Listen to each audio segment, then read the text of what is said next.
उसका मित्र हंसा था दूध, जब जहर पिलाए थे दूध के साथ, वैसे ही ठहाका मार करके कहता है कि सुनो, अगर अभी कुछ और बचा करके रखे होगे हमारे हिंसा का तो हमारे क्रियाकर्म में लगा देना, नहीं तो एकदम से बर्बाद हो जाओगे। प्रेम से बोलिए। इसीलिए कहते हैं कि कभी पराया धन मत खाओ, आज आपको क्षणिक सुख देगा, आगे चल करके आपको कष्ट ही देने वाला है, दुख ही देने वाला है। इस प्रकार से भगवान की मत्स्यावतार की कथा आती है।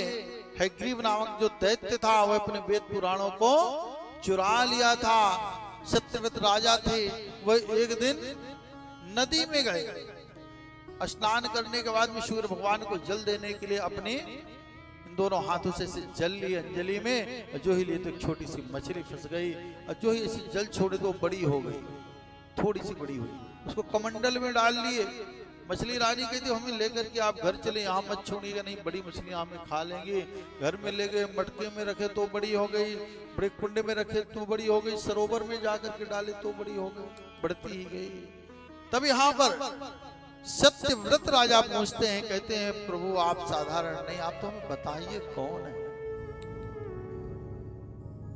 इस प्रकार से आग्रह करते हैं, पूछते हैं, तब बताते हैं कि मैं त्रिलोकीनाथ ही हूं, मछली के रूप में आया हूं। आज से 7वें दिवस ये पृथ्वी का प्रलय होने वाला है। उस समय पर हयग्रीव नामक जो दैत्य है ये वेद पुराणों को चुरा लेगा, तो तुम उनसे वेद पुराण ले लेना, और समुद्र में जल ही जल रहेगा, तुम्हारी सींग पर हम बांध देंगे एक नाग से, और टहलते हुए चले जाना। प्रेम से बोलिए।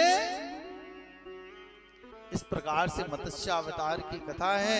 वेदों की रक्षा के लिए मत्स्य भगवान ने मछली का रूप रखा। एक नाव थी, नाव में सींग में बांध करके जा रहे हैं, कथा सुनाते जा रहे हैं जब तक ब्रह्मा जी की पूरी रात्रि थी। इस प्रकार से वेद पुराणों की रक्षा की गई। प्रेम से बोलिए यज्ञ नारायण भगवान की जय। वही सत्यव्रत एक मनवंतर के मनु बने। कौन बने हैं? मनु। आगे चल के कथा आती है सूर्यवंश की कथा। जरा हम लोग श्रवण करें। ये सूर्यवंश की कथा संक्षेप में बताई गई है, मतलब राम कथा।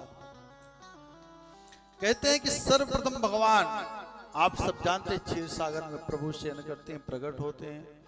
कमल नाभि से ब्रह्मा जी के संतान हैं मारीची, मारीची से कश्यप, कश्यप से विवस्वान, विवस्वान से विवस्वत मनु, विवस्वत मनु से इक्ष्वाकु। राम जी का वंश है। इक्ष्वाकु से कुछ ही